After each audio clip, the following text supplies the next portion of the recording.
It's kind of a tough conversation to have.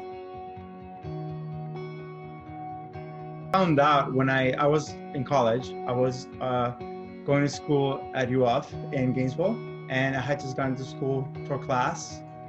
And I remember walking into Wild Hall, which is where all my classes were, and it was really weird because people were really agitated. There were people on the floor on their phones. Some people were crying. And a friend comes up to me and she's like, "Oh my God, the towers fell, the towers fell." I'm like, "What do you mean, what towers?" Like, this is the first thing anyone told me was that. I didn't know about it until I got to my English class. It happened when I was in my math class, algebra. And then when I got to my next class, the TV was already on, and my language arts teacher had the TV on. And I remember one of the students, most people thought we were watching like a movie or something. I mean, for a seventh grader, you kind of have an understanding of what it means, but it was still really confusing. We didn't understand the gravity of the situation. I was actually in kindergarten, and the school went into lockdown, and we had already had fire drills and stuff. Like I said, I was in kindergarten, so I was very young, but I do remember going into lockdown, and at some point my teacher turned on the TV and we saw the news of what happened. And I remember going home and talking to my parents about it. And more than that, I saw the effects of it after.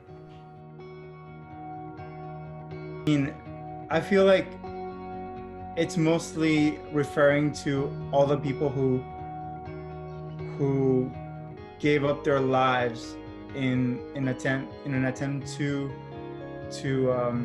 rescue the people who were victims of this atrocity. For me, it's after it happened.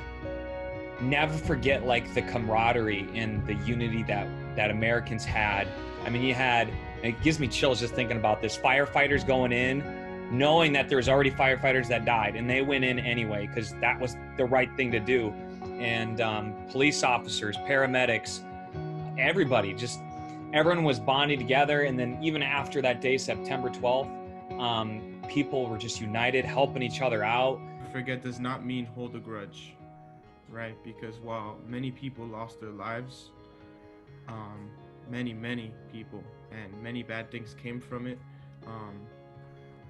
now our airports are more secure, and there are many more safety measures to prevent things like this from happening. An awareness was brought to people. And all over the world, people remember. I mean, it's an iconic imagery of something people didn't even know could be done. And, it changed the world.